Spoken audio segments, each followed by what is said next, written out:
Hey y'all, welcome back to Sarah Grace Cookie Company.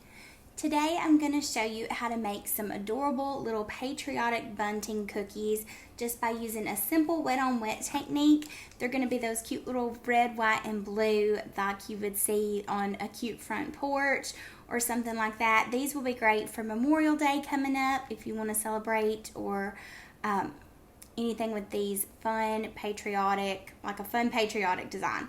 So I've got some blue, some white, and some red here that are ready to go. These are all 20-second consistencies. So if you're new to cookie decorating, we mix royal icing. You can learn more about all this on my YouTube channel or on sarahgracecookieco.com. This is royal icing that's been mixed to 20-second consistency.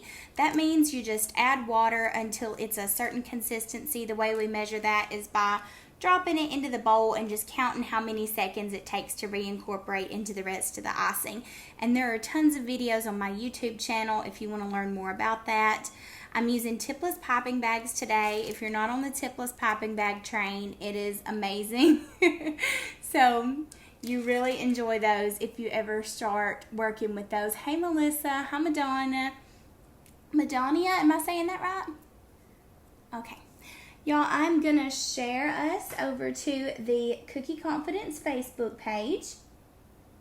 And if you haven't yet joined Cookie Confidence, that is the perfect place to learn how to decorate custom sugar cookies from scratch. Hey Crystal, it's good to have you today. Alright, y'all tell me in the comments while I'm getting us shared. One, where are you from? Love to know where everybody is from. That tickles me to see where everybody's watching from. And also, in the comments, if you could tell me what your plans are for Memorial Day. How are you planning to spend Memorial Day this year? Okay, I've got us shared.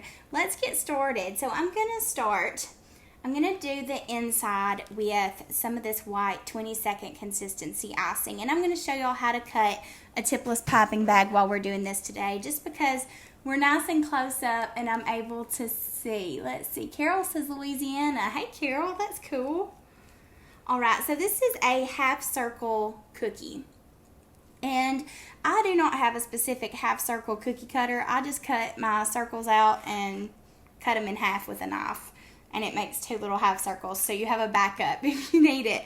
But you can buy half circle cookie cutters if you want something a little bit quicker so that you don't have to pull out the knife. So to cut a tipless piping bag, you want to find the seam. The seam is a little bit raised. You can feel it with your finger on the bag, and you're going to want to smooth out the piping bag so that the seam is in the center. You're going to find the point and make just a little bitty snip at the end of your bag. I like to say about 1/4 of an inch, sometimes a little more. I like my flood thick, so it's up to you. Now, I'm just going to do the inside part of this cookie. If you wanted to kind of mark it out so that it's more even, you can. I know some people like to have a little bit of a gauge. I prefer to freehand it.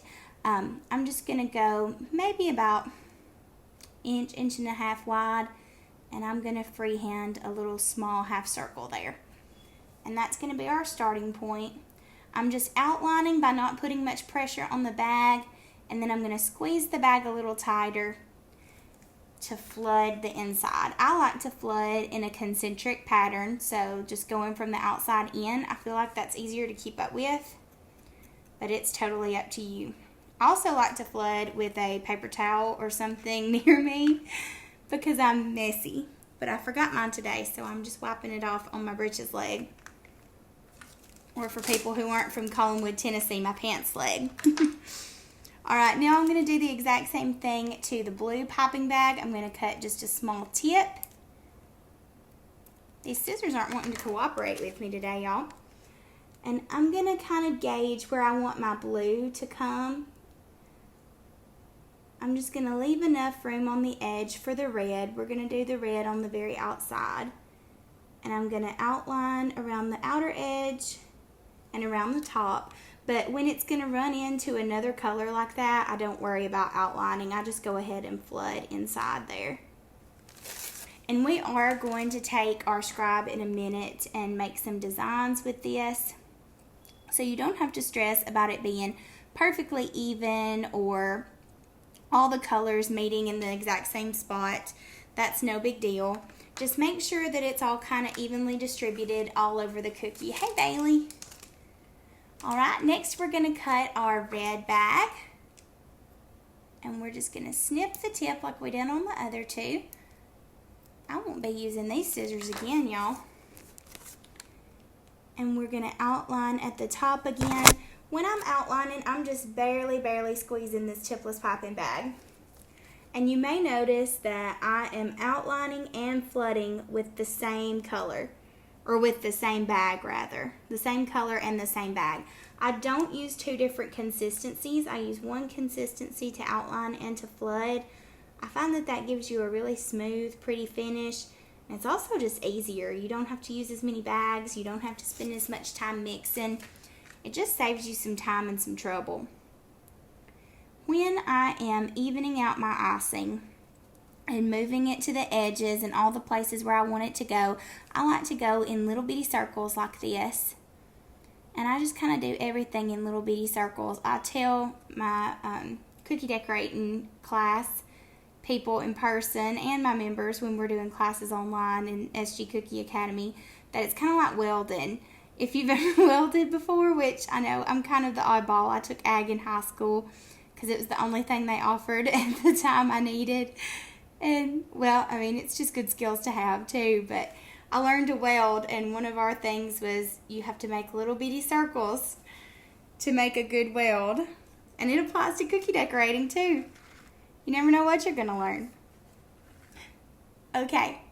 So next we're going to make our little swooshy pattern. So we're going to take our scribe tool and we're going to come from the outside in.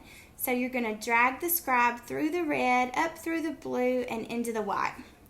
Now I'm a talker, so you can tell my icing's already starting to dry where I've been taking time and talking, but we'll do this again a little bit faster without as much explanation. And if you're making these for a customer, you probably want to use a paper towel instead of your fingers to wipe your scribe tool, but these are just going to be snacks for my babies when they get home today. So maybe they won't mind if Mama didn't use a paper towel. Okay? And that gives you that precious little swirled bunting effect.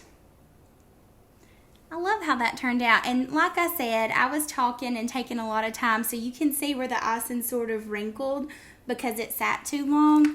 But let's do that again a little bit faster just so you can see how it'll look when you're not taking time to talk. So we're going to do our inner circle here. And you can even go ahead and do all these colors at the same time if you want to. You don't have to take time to even them out between. You can kind of do that as your second step. Go ahead and add your blue. And then add your red.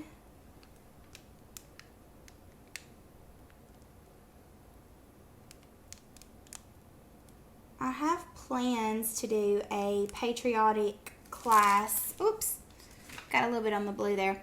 I have plans to do a patriotic class in the academy next month. We're probably going to do something with stencils. I had a lot of people saying they really wanted to learn more about the stenciling skill. So I've got some stencils ordered that are stars and stripes, and I'm working on ordering some cookie cutters and getting all that tested out so I can get y'all a list of things to have if you want to decorate along. So this is still nice and wet. It hasn't had time to dry in between. I'm going to start right here because I made that little boo-boo there. There you go. You can barely even tell. And then you'll just bring it up through the top. There we go. Okay, that looks a lot better. No more crusty crust. All right. These are super easy, y'all. Even if this is your first set of cookies you've ever done, these would be so easy for a Memorial Day get-together or a 4th of July get-together. Really anything that you might be doing in these upcoming months that's kind of patriotic. I saw a comment just a second ago. Okay, Bailey says she's watching from Portland, Tennessee. Wow, that's awesome.